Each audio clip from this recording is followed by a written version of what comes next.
Hey everyone, welcome again to Friday, another version of LinkedIn Live Leadership. I'm Simeon Wong from Elevate.Strategy.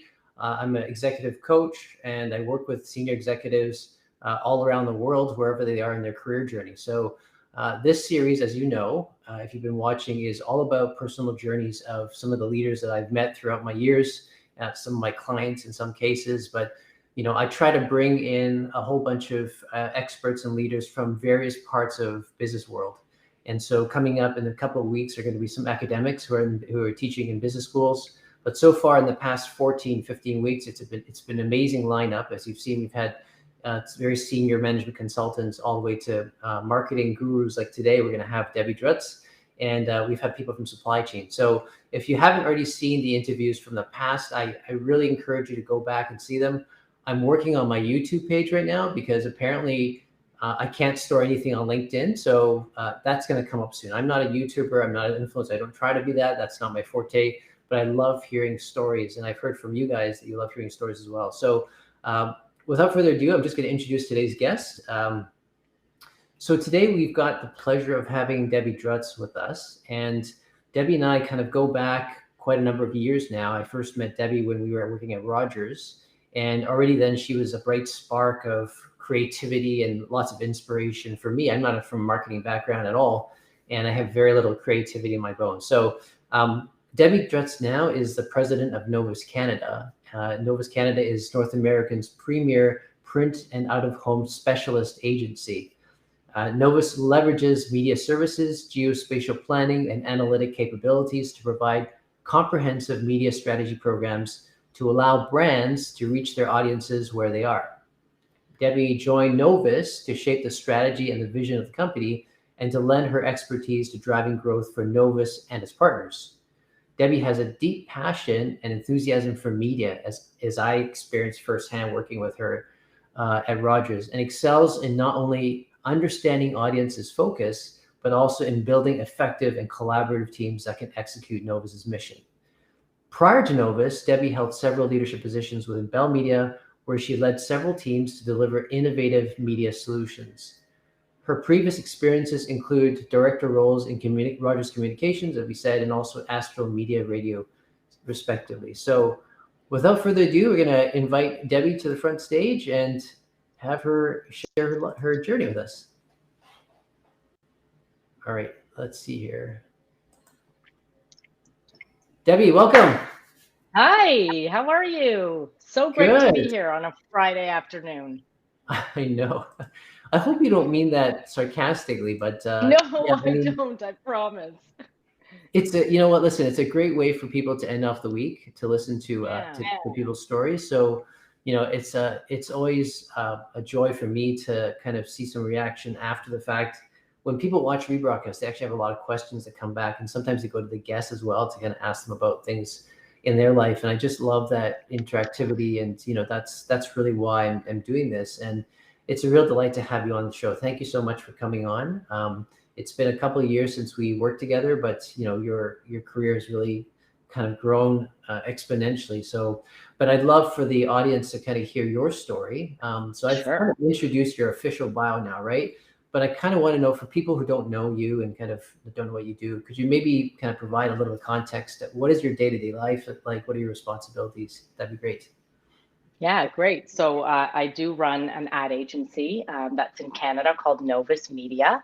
It headquarters in Minneapolis. We've got offices in Chicago and in Montreal as well.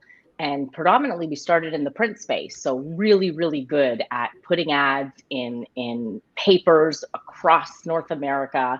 And obviously, we've evolved from just being a print-only agency to, thinking about, because at the core of what we were doing is really understanding geography, right? Like, where do you put your ad? Because that print paper lands in a household.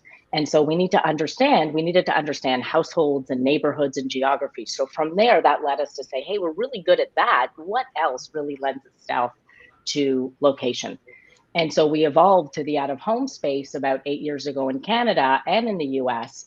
And we've been doing really well ever since. And then from there, during COVID, we thought, okay, wow, we understand location so well, but you can really be hyper local and understand an audience and how to connect meaningfully with an audience with any media. Right. So Yeah. during COVID, as we were, all at home and needed to innovate and thinking about what to do, we launched a multimedia hyper local agency out of our Chicago office called Novus Next. So, Okay. and the day, our day to days definitely changed. Yeah. We were in a big hot office downtown Toronto on Front Street, and of course now everybody's in their homes. And so Mhm. my day to day is, as I lead this agency, is, the first thing I do, of course, after my coffee is, getting the dog to the park and getting him exercise, but definitely making sure that, I hit the gym, I hit the weights, and I get my exercise done first thing in the morning, because it really sets the day for me. Yeah. And then it's just making sure, like, how are my teams? Are they comfortable? Do they feel good today? What's on the agenda? Because it's so hard. Like, typically as a manager, I loved managing people by walking around. So I'd walk into the office and I didn't even get to my emails or my desk until, like, Mhm. an hour and a half in, because I'd be like strolling the floor, saying hi Right. to Right. everybody. And so that's been obviously really difficult in the past 18 months. So trying to do that in a virtual environment um, has been challenging. But again, call people. We've got teams, video people randomly, because you know Right. what? People are around their laptops, and they'll Yeah. answer you. Yeah. Well, it's interesting because my clients have had two experiences. Number one, which is kind of what you said, they've had really great managers kind of check in on them, and maybe not Zoom all the time, maybe just an email to see how you're doing. And then I've had opposite spectrum, which is like, just leave me alone and let me do my work, because I don't want more meetings than I usually do. And you've got way too much access to me now, right? As opposed to walking down the hallway to my cubicle or wherever it True. is. You have my number. So it can be both. But you've always been someone who is, my perception was very a caring manager, which I think is a great example of someone who is able to kind of shield their team to do their best, right? Because you get a lot of the pressure from top down a lot of times, especially as a president, and you Exactly. want your team to be able to do what they want to do. Just going back quickly to your nature of your job itself. So most people don't know what out-of-home marketing is. And what is the impact of what you do on a typical consumer like myself? Like, how would I interface with what it is that you're doing with me? Yeah, so I think, big brands, I mean, we deal with some of the biggest global brands like McDonald's and Nissan and Pepsi and Google and Apple. We're placing billboard advertising outside. So when you hit the outsides and you hit the streets of Toronto, or all through Canada or in the US, and a big advertisement on a transit shelter or a billboard, or now like all of these beautiful digital screens that are appearing on the 401 or on Hmm. the major highways, that's how we're connecting with consumers. So our agency looks at, let's take McDonald's for an example. McDonald's wants to hit a particular demographic at a particular time because they're launching a new burger, or they're launching their free coffee program. Right. And we have to answer the question, where do we place this message? When do we place it? And and are we reaching the appropriate consumers that we want to reach? So Hmm. we go into, we understand our audiences, we go in, we pull some data sets, and we say, okay, these are the boards which you should be on. These Right. are the markets which these boards are being placed. And Hmm. then we put a media plan together for particular brands. So we don't do the creative. The creative is provided to us, but we Hmm. actually plan where that media is going to land in the outside world, and that's Right. in out of home. Gotcha. So what we see is not coincidental, right? You're capturing our minds and our attention in a very specific way. So that goes into my conspiracy theories around how everyone knows everything about us, and how did McDonald's know that I wanted a Big Mac today and not a filet of fish, right? Right. Something like that. And- exactly. And so what we're doing, obviously everything is anonymized data. Often we get first party data. So we get our brands telling us, here's how people are reacting to our food, let's say, if we're on the hamburger. Here's how sales are doing in certain locations versus other locations versus other markets.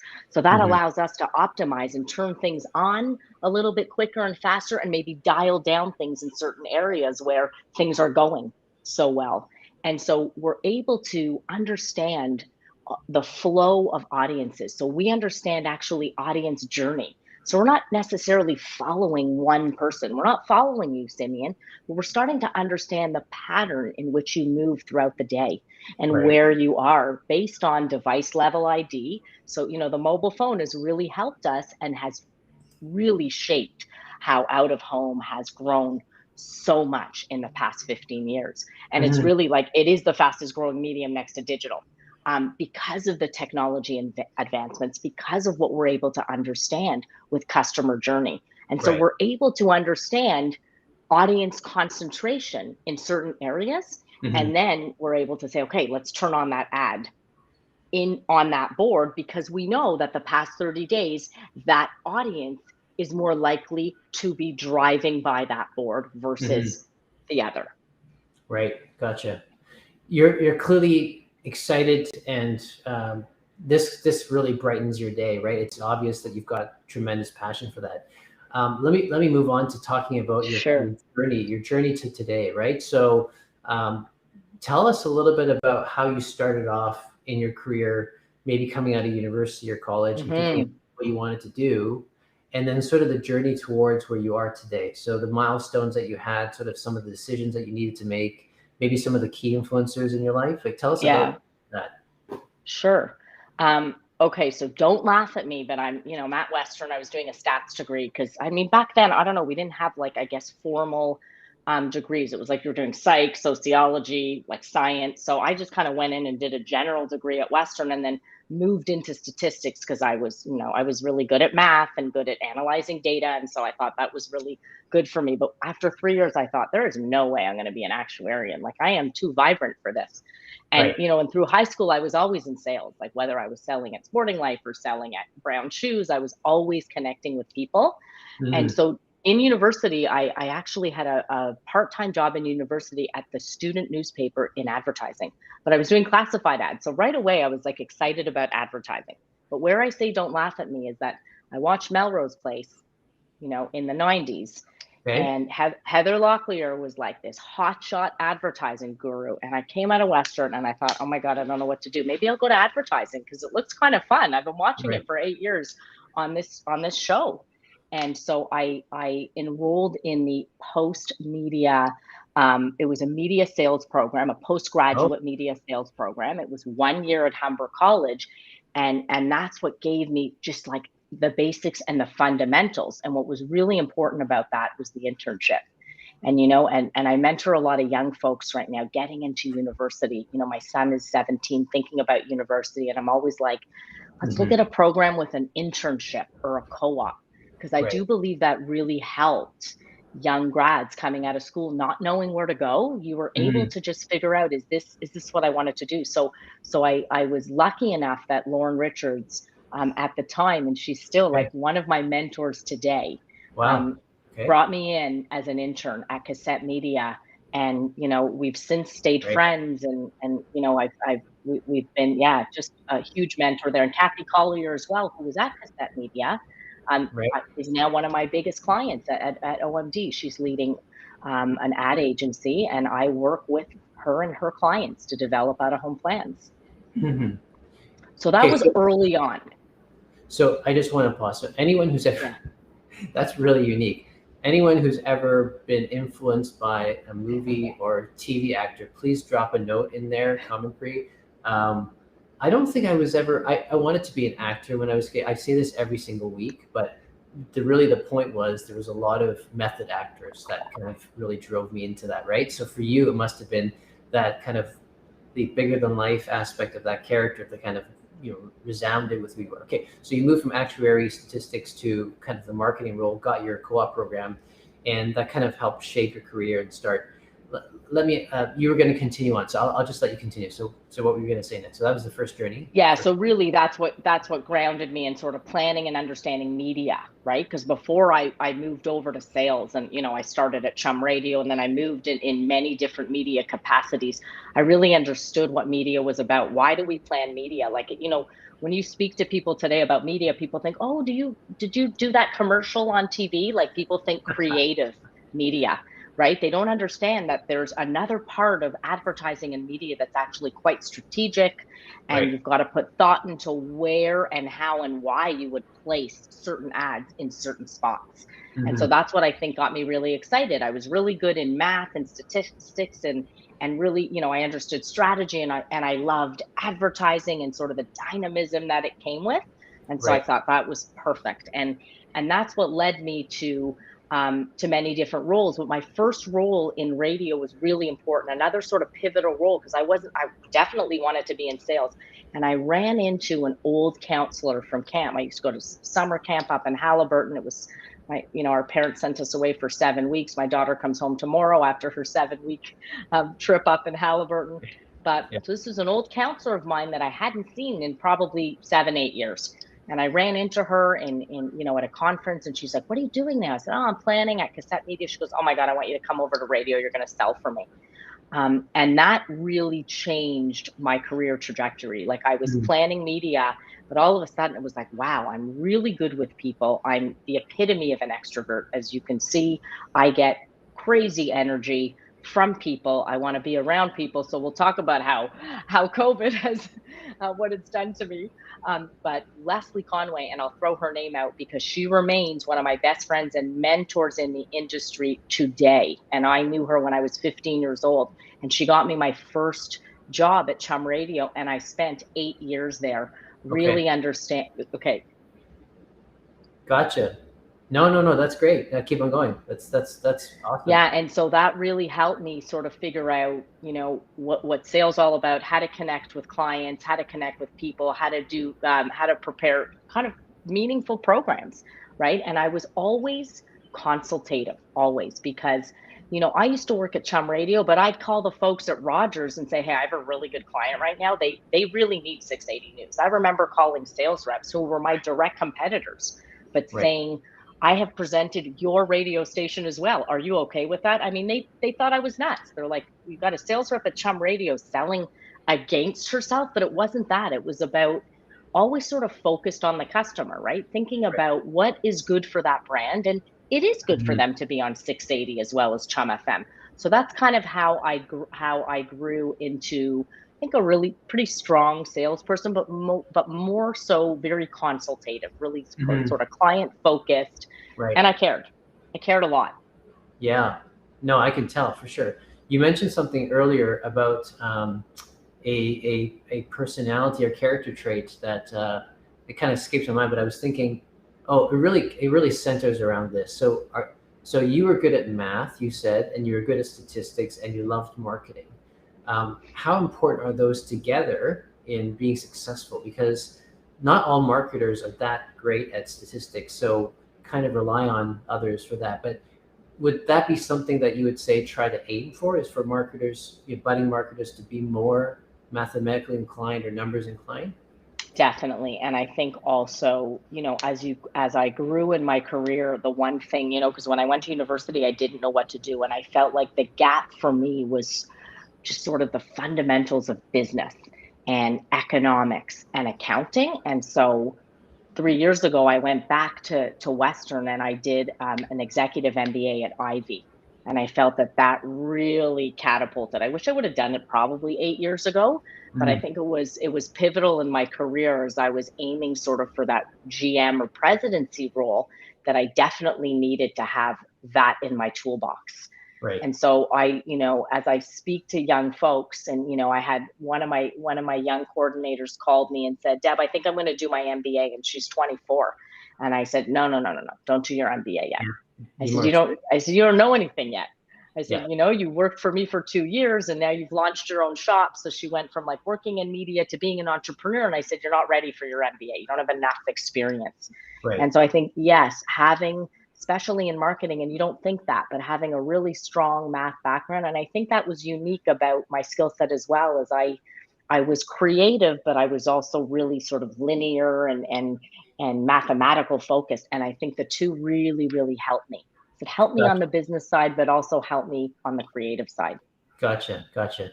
So we stopped off at the juncture there, going on from the 8 years and then towards moving onward. So what happened after that, from then till now? Yeah.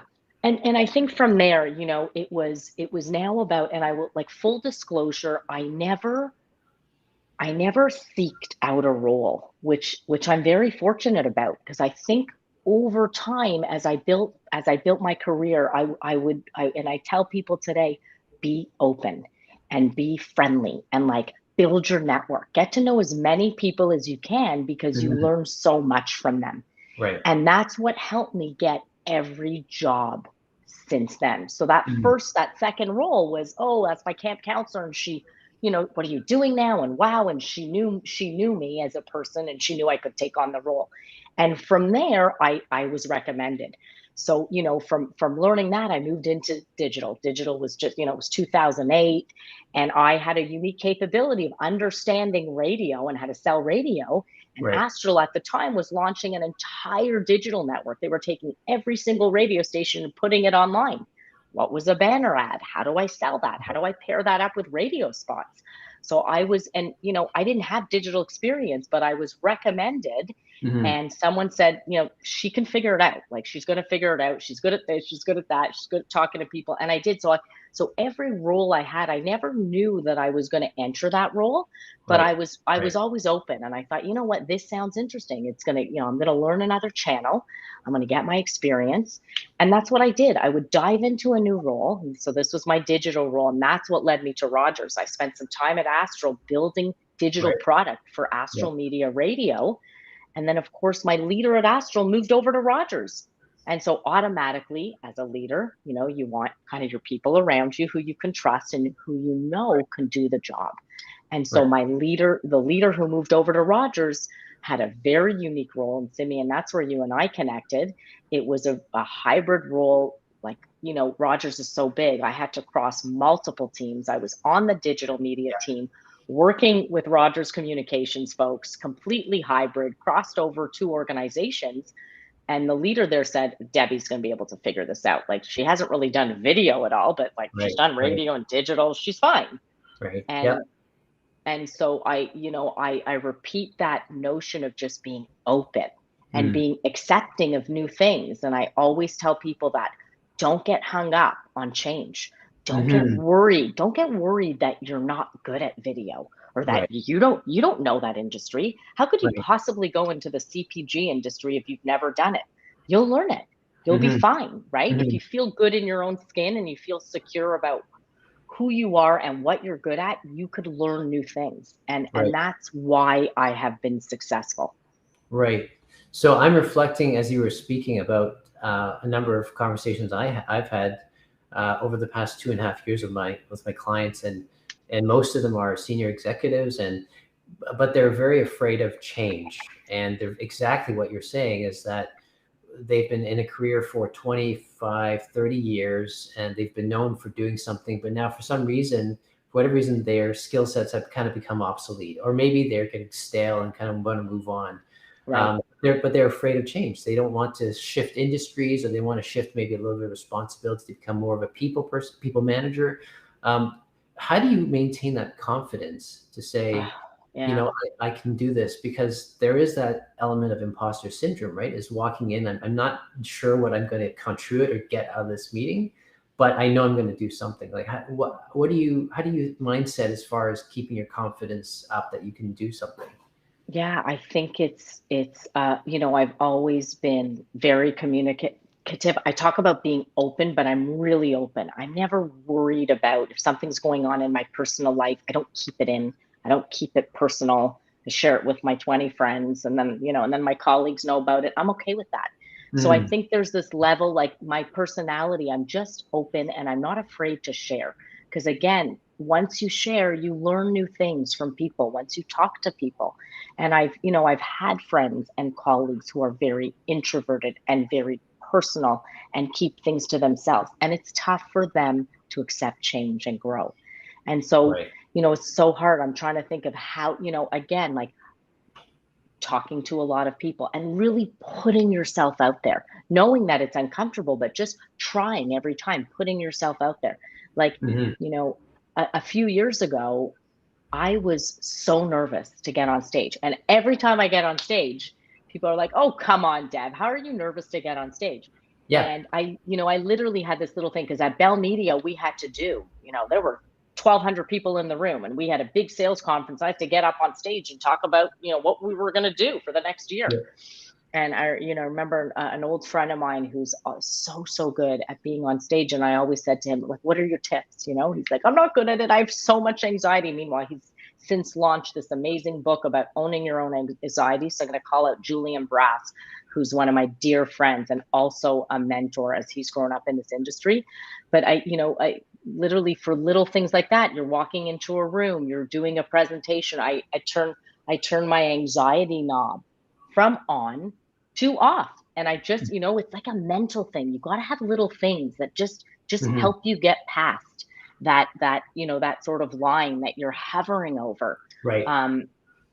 So it's doing little things that help you make a difference. It's no joke. Stand in front of the mirror, tell yourself that you can do it, that you're capable, that you Is could that learn you is can that learn what you new do? things. Is that what you do? Do you I stand? do those things. Oh yeah. If I'm heading into a big conference or I'm on a big panel and I get nervous and I sort of take a deep breath an hour before and I look in the mirror, I'm like, "Dad, of course you can do this. You love this. You've been talking about this for 20 years. You're Okay. fine." And so I, Yeah. I, I do. I do a little talking to myself. It Yeah. feels good. Yeah. Yeah. And one of the things, I gave a TED talk last year. Again, I keep talking about these kinds of things. I feel like an old grandfather talking about war stories. But one of the things that they taught us in the TEDx training was really being able to own that subject matter expert, right? To really feel that you're the person who knows everything on that stage, whether it's true or not, right? But you go up there and you own your story. You're there for, this is your stage, right? This is your moment. And it almost becomes that the audience is sort of just peripheral to, you sharing about your passion, right? And that's Exactly. so important in communication, is that the authenticity comes from the fact that you're just kind of talking to a friend. You're not Right. talking to like 1,200 people, right? So that's great. So you talked about, um, the the openness of learning and change, Yeah. Yeah. openness of learning from people. I Yeah. want to ask you something about, and I asked someone else that was in marketing several weeks ago. It's known to be sort of a dog eat dog world, right? We watch Mad Men, we watch these other things. How real is that to you? Like, what was your experience like, coming up the ranks, and kind of, was it hard to kind of wrestle down like projects and things like that? How did it work? Yeah, yeah. I would say like and I don't want to say this, but it's a very male dominated environment. I mean, Mhm. Rogers was very, at the time, leaders were kind of all male. I always felt like I was like the one female in the room. At Bell, the same thing. And I think there's so much work there to really change, not only gender, but so many things with diversity and inclusivity now that we Okay. talk a lot about that today. Yeah. So it was tough. And I think that what I remember learning from one of my mentors is like, you don't always have to talk in the boardroom. You have to listen. You have to Hmm. really listen intently so that like when you're ready to talk, it's, you're talking for the right reasons. And I think I did do a lot of listening when you're in a big room, with males and with dominant males. But I did find that I did find my place. It was just always just listen intently, but speak at the right time when it Hmm. matters most, and not just to hear yourself think. Um, Right. but you had to kind of dig through it. And I Mhm. did feel like I had to go back and do my MBA and sort of get accredited and learn more to be competitive as a Right. female leader. And I think that really helped. And I would encourage everybody who can go back to school, even just certain certificates. You don't have to do the 18-month program, which is costly, but certificates, learn a lot. And a big thing is take chances. It is that imposter syndrome. I remember when I was taking the Rogers job, Simeon, I was like, oh my God, video? Like, I barely watch YouTube. Like, I didn't. That's not where I was getting my news from. Like, I was kind of still reading the Globe and Mail, but I was just like, I can totally do this. It's video. I'm just going to dive in and figure it out. And I did with success. So I do believe you really have to take chances. Right. Do you remember a particular time when you were kind of trudging through the trenches and trying to, like, specific kind of element of, kind of one issue that came up and something that you really need to overcome, and, basically a struggle, right? A struggle that you needed to get over. Yeah. It was significant enough for you to learn a lot about yourself, right? Do you have any thoughts around that? Yeah. So I remember being at Bell Media, and remember the levels, Simeon. It was like you were either a CP 1, 2, or 3 at Rogers. It was like, depending on what your level was, like, your salary was based on that, your bonus, your RSUs, etc. And I remember just being at a moment in time where it was like, how do I get to the next level? Like, and I remember having to write a business case about sort of who I was, and oftentimes, and that's also really kind of fighting for your position, right? And I think a lot of females struggle about how to negotiate for yourself. You could negotiate on behalf of your clients, we do that day in and day out, but it's now sitting back to think about how to negotiate for yourself. And I think a lot of us struggle in that realm about sort of how to push for what you want. And I was forced to write a 5-page presentation, a business case on why I think I should be elevated. And these are the levers that you can pull if salary's not an option, right? Maybe it's right. So I remember really being really structured about my ask, and it helped me a lot. Like, it moved the needle and it got me to where I wanted to be. And it always, and look, I didn't get I had 6 levers. So it was like at least 2 of them were pulled. And so I felt like I'd accomplished something. So this was a business case that you were doing a negotiation for a role, or it was okay on behalf of myself. Yeah. Wow. Okay. Yeah. 5 I wrote a pages business long. case, 5 Gotcha. pages long. It was great. It was great. Okay. So you liked that exercise a lot. Did you feel that it was sort of like, why do I have to do this and no one else? Like, was there any sort of... I just think that, those are things that I can't worry about everybody else, because that's also tough. You're in big organizations and you're like, well, that guy got promoted and this girl's getting promoted. It was just, how do I deal with what I can control? What's like in my circle of control? And that's all I could do, was just kind of, fight for myself, negotiate for myself. No one's going to negotiate for you. No one's going to hand you a role. You have to do it for yourself, and you have to want it. And so I think that did really help me. And you know what? It also, that helped me to structure my thoughts for winning a new piece of business. How do you put together a proposal to win a new piece of business? So it really allowed me to structure my thoughts there, and then allowed me to use that for other things.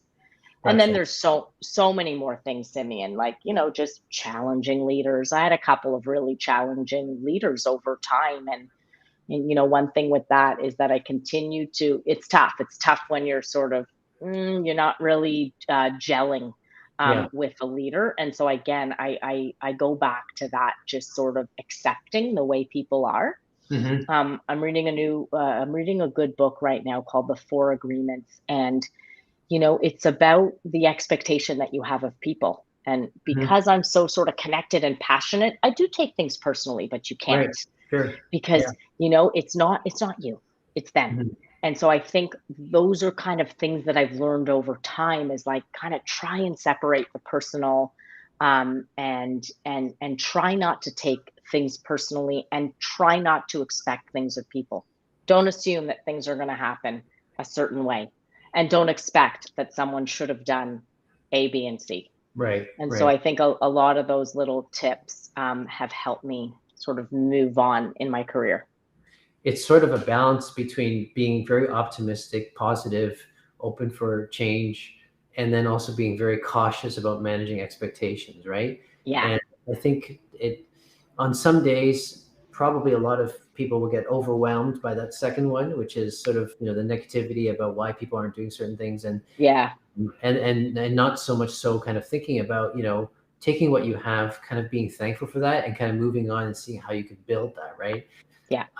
I feel like part of it is often the resilience, right? You have to have that grit there. And some people kind of just have a natural grit, and some people have to kind of generate it based on, you have to kind of think about where you are today and how you build upon that, right? How you remain positive, right?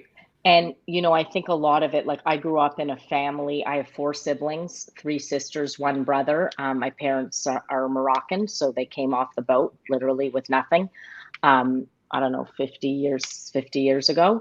And it's so growing up like that. And I remember my mother always said, like, we'd have a little fight or a little disagreement, and it was like, no, talk it out, apologize, move on. Like, you guys are family. There's no fighting forever. There's no holding grudges. And so that was, and with 5 people, like 5, me and my 4 siblings, it was like dinner was on the table and we were like, oh my God, I want the pickles. I want, and so you kind of had to like just be sharp. And I think that's really helped me in my professional career. It's like also like, you're not going to like everything. You're going to have a spat with someone, and there are going to be decisions that you just don't agree with. Yeah. But again, like, so he was always like, just communicate, like call it out, and then resolve it. Because I do believe we grew up like that, and we grew from that, and we were, we had such a sort of a nice close knit family, which we still are today, which is so lovely. But I think that really helped also on the professional side, Right. you. Yeah, no, I'm sure it works both ways. You take your work in home, and you take your personal life into your work, right? Yeah. Can you share something about like a struggle or a difficulty, challenge, in career wise, that you didn't expect that you had when you first started out? You're like, I'm really good at everything, but then slowly across the way you found out that actually there's certain things you're not so good at. And you were maybe surprised by that, maybe you kind of stumbled over that, and you kind of had to work yourself kind of up from the well, right? And if you don't have that, that's great. You don't have to share that, but something you're surprised about that you weren't as good at as you thought you were. Yeah. So I think the one thing for me, and and I've had so many mentors and colleagues have helped me with this, is that I'm a doer, and I do things quickly. And so people are always so surprised that, wow, how do you think like that, and how do you do things so quickly? But sometimes that hurts you, or sometimes it's like, take a step back. So I do feel like, it's when you react to that email, right? And and I'm sending this email, and I'm like, "Blah, blah, blah, blah, blah," and then it's like, no, wait a second. I've learned so much in the past 10 years to not send an email right away when you're fired up, and to just let it sit. And I will tell you that 90% of the time, I don't send the email 24 hours later. So I have learned a lot about reaction. And because it does always come back to haunt you now that everything is digital. And so I think that sometimes doing things quickly and doing and not taking a step back and thinking about things, that's something that I've learned over time. And I always thought, no, it's just good. Like, I make decisions and I move on, and and so I think it helps me in some capacity. It really does. And I think a lot of my colleagues are like, wow, I love that you do that. I love that you can just go, you've made a decision, you've moved on. But sometimes it hurts me. So I do like knowing that some of my strengths are also, things that I need to work on. And so I sort of take a deep breath, instead of being impulsive, deep breath, 24-hour rule. I have a 24-hour rule. And then most of the time, you delete it. It's hard. And that's really what's called organizational pace, right? Some organizations their pace is a lot more rapid, right? And you can afford to do things like that. and some are slower. So, you speak to people from different industries, and public sector is a great example of a lot slower. Even if you fire off a really fire email, you're not necessarily going to get a response right away. Right. But in marketing, it's everything is go, go, go. So, that pace is really important. And how important is that for you as president to demonstrate as a behavior for people that you're managing? Yeah, so important. And it helps them, it teaches them. And we sort of step back and we talk about it first. And it's like, this is why we're not sending that email. Right. And so I find that a lot of the things that I work on is I'm making sure that I'm working with my team and helping them be better leaders as well. And I think that's probably one of my biggest strengths, is because I have such a love of people, so connected to people and how they think and how they work, is that I and not all leaders are like this. It's that notion of just hiring someone who's better than you and smarter than you in every capacity, because you surround yourself with really strong people and you're a better leader because of that, but Right. mostly elevating leaders. And I just think that is so important.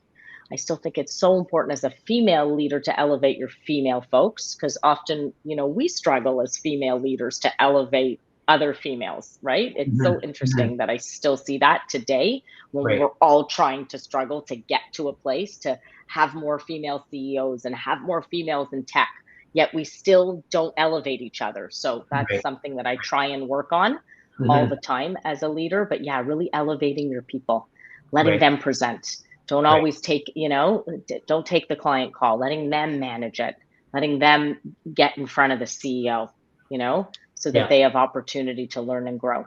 Yeah. Giving them space, giving them the Yeah. ability to stretch. Yeah.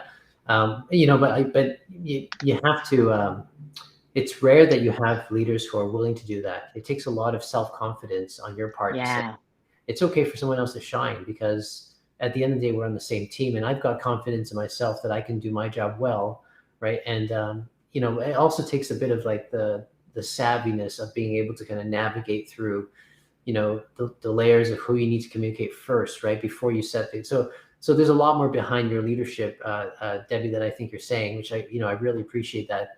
I was going to say, so let me ask you this. So there's a lot of people who are, the folks that I work with are people that you would never expect, so they would call you and they'll say that, I'm an EVP of a really big company and I'm not happy here, or I'm trying to look for a change, or I think there's impending change coming, or I've been transitioned out. And now I'm looking to kind of get back into the market and kind of figuring out, is it my resume? Is it my presentation? It maybe a difficult question for you because you've never had to do that per se. But if you were to sit down with someone over coffee, for example, a friend of yours who's going through that situation, how would you kind of give them some counsel around trying to get through the situation, trying to get, to the next step? I'd probably want to know what was going on personally. Like, how happy are you with yourself? Do you feel good about yourself? What are you doing, from a mental health perspective? Are you working out? How's your eating? Like, I go right there to personal, because I think if you're not happy there with yourself, how are you going to even know, what to do professionally? Right. So I would kind of start with there, but I do love the concept of the vision board. You might not have to, put a board together, but in my head, I'm always thinking about, oh, I want to have that, or I want to do that, or I want to kind of learn that, whether it's career focused or personally focused. I think it's important to think about things that you want to aspire. And sometimes, I don't want to spend so much money, but I'm like, I'm just going to spend that because I'm going to make more. I do believe that, like, when you get place and things that you say come back to you, and things that you do come back to you. I do believe in that Eckhart Tolle, sort of that notion of the universe and the law of attraction. I really do believe that, because I've seen it. I've seen it happen in real life. So yeah, I would probably, make sure that that person feels good in their own skin. Because if you don't feel good in your own skin, really difficult to figure out, then what can I do? What am I good at? Right. What are my strengths? But I think that that's at the core of what's challenging a lot of people right now. They're sitting in a job. They've been there for 25 years. They don't know how to move. They're bored. They're what, do you feel good in your own skin? Because if you don't feel good in your own skin, how can you really make that leap after 25 years? Oh, there's a fire alarm going on. Might have to end this early, but okay. Yeah, and I think that it's just a test, apparently. Okay. The wonder is live broadcasting. You're not at home. You're in an office. No, I'm at undisclosed location. I can't tell you, Debbie.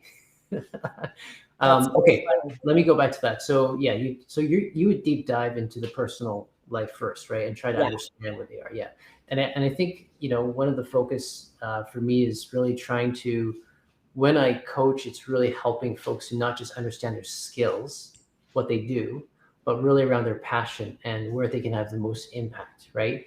And when you talk about sort of in the last third or last quarter of your career, a lot of times it comes back down to the issue of legacy. Like how much do I want to leave behind after my career, and how valuable is that, right?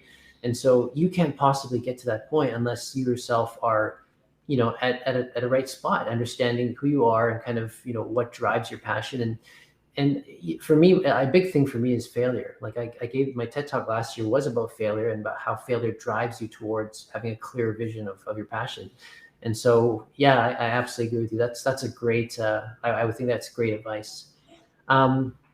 Okay, so just to round things up a little bit, what would you say as far as one or two pieces of advice in this current market, as far as people who are anything around people who are trying to go up the corporate ladder, or people who are trying to look for new work, or, what's one or two things that you might offer up as suggestions or encouragement? Yeah, I think, I'm always just open to learning new things. In this environment, I would say, like, absolutely make a change. I think there's so much opportunity right now. Mm-hmm. Employers are really, really flexible about work-life balance. I think that, taking a leap and taking a chance is really good advice. I also think as we're at home, why don't, you learn something new? If you want to understand how social media works, okay, I'm getting into my little world here about media and marketing, but like, go take a course on social, like Google, Google has so many courses to offer. Mm-hmm. Great leadership and mentorship courses out of Yale that I've been looking at on Instagram. Just something different. I would say, so it's both like, you have to strengthen your skills no matter what age you are. Just always be learning. I love that concept. Mm-hmm. Even if it's just hanging out with a friend who's really, really smart and who does something totally different from you, learn from them. Right. Yeah. You've got definitely this motto of kind of continuous learning and always finding a way to better yourself, even in a situation where you've got a lot of other concerns for example, in your career, right? Yeah. So Debbie, what is your life motto? What's one thing that you would summarize and say, you know what, like, this is my default best. So let me give you an example. Mine is people, not projects. Okay, that's my motto. Not projects. I love that. People, not projects. What would be yours, just off the top of your head? Yeah. People, not projects. I love that. So sometimes I go like, be tough but fair. As a leader, but that's, but you know what? And I do like the cliche phrase about work hard and play hard. Okay. And I do kind of abide by that. I do think it's so important to, like, kind of, work your tail off, but also have so much fun, because I love having so much fun. If you're not having fun at work, it's like, that's where you spend all your time, right? Yeah. I chose career. I have two beautiful kids. I've raised them and they're amazing and they're still in high school, but like, I feel so good about that. But I was always working, but it was like I had to be having fun while working, because I gave up a lot, right, to go to work and kind of to provide for my family. So yeah, work hard, play hard. Yeah. Gotcha. And I think that, I haven't seen you probably about 10 years or so, and you haven't lost any of your bursts of energy, any of your enthusiasm. So you must be playing really hard and working very hard behind that. Right. And then hitting the pillow like 10:30, I'm like, My kids know, Mom, can we talk at 10:30? I was like, you know how I get at 10:30? Like all my energy is sucked out of me and I hit the pillow and I, sleep like a light until the next day. Well, that's very good discipline because you wake up in the morning to do your spin and your weights and stuff, right? Yeah. So that's a very healthy lifestyle. Actually, I just like 2 days ago, I said to my wife that I'm going to try giving up snacking after 10 because I just love to snack. And the first day after not snacking, I just felt really good. Like I felt like I had not done anything bad to my body, right? And so even though I wanted to work out, now I had so much more energy. So I think that idea of taking care of yourself, especially during time of COVID, is so critically important. Yeah, and you can't separate kind of career from the rest of your life. There in my world, from what I've seen, talking to for myself, my 20 years of experience and talking to executives, there is no work-life balance per se. There's probably work-life integration, maybe, and kind of finding work-life balance. There's no such thing as that. Yeah, definitely. It's just all intertwined, and you have to figure out when to turn things on and off. Yeah, for sure. Okay, so we're going to close this off with some rapid-fire questions. Okay. You haven't heard or seen before, but if anybody who's seen interviews before, you'll kind of know which ones so number one is, what is your alter ego profession? If you weren't doing what you're doing now, what would you want to be doing? I'd want to be a backup dancer for Janet Jackson. Okay. Do you dance right Dancing now? Is my passion. Still is my passion. Really? Yeah. Okay. Does Janet Jackson still tour? I mean, not really, right? But at the time, sort of growing up, I was just like, why can't I be one of her backup dancers? No. I wanted to open up a dance studio. So that was like a whole, I grew up just dancing. And now my daughter's a brilliant competitive dancer. So I live through her. Yeah. Okay. All right. I was not expecting that. No? I've had a number of questions before. That's great because you're so specific. It wasn't like Paula Abdul, wasn't Madonna or anything. Okay. Second thing is, what's one word that you hate? The C word. Which one? Can you say it? C-U-N-T. Okay. All right. I hate that word. Right there. All right. Wow. Okay. All right. Let's change the topic then. What's one word that you love?